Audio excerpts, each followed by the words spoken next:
First Man is a drama film directed by Damien Chazelle. He did not write this film, however, it was someone else. I wanted to mainly see this film for the Oscar buzz, of course, and there's also Claire Foy. I love Claire Foy. But basically this movie encompasses the sort of life of Neil Armstrong, the man to first walk on the moon. So the movie starts with an intense pilot scene. Neil is trying to land a plane after going into space. And he gets grounded and he has to overcome some personal turmoils in his life. That's pretty much the sort of backbone of the drama film.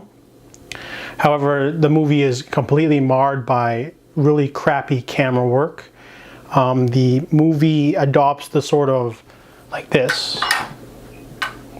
The whole movie is like that essentially. It's going for a faux documentary sort of vibe. And honestly, the only reason why that type of cinematography works is because documentary filmmakers had to do guerrilla budgets, so they didn't always get the chance to pull out a tripod.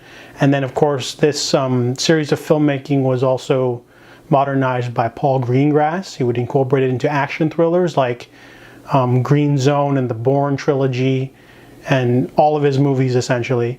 So I felt this was really amateurish, essentially, because this is supposed to be like an Oscar buzz bait movie, and you've got the camera doing like this pretty much, even in the scenes that don't matter, like scenes where they're just talking at a kitchen table or standing in the backyard.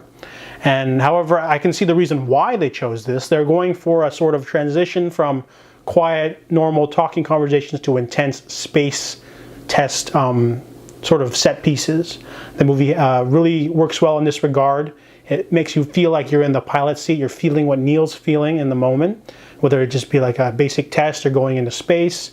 However, if the movie were to not do the documentary shifting camera work, it would definitely class up the movie.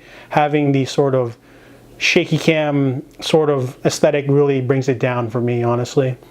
The acting is pretty solid. Ryan Gosling gets a few solid good sequences. The entire performance is not, I mean, it has those good moments, but overall it's not a very enjoyable role. It's mostly just him, you know, being under a lot of stress. There isn't a lot of else going on. Same for Claire Foy. She has one really good scene, but the rest of the movie is just sort of worried wife. And, you know, the cast doesn't really have any people that stand out for best supporting actor, really. There's a pretty solid cast of people here and there you'll recognize. However, besides the intense action space set pieces, this movie is simply okay. It was a good drama film, not great, marred by terrible cinematography. So I give First Man a 7 out of 10.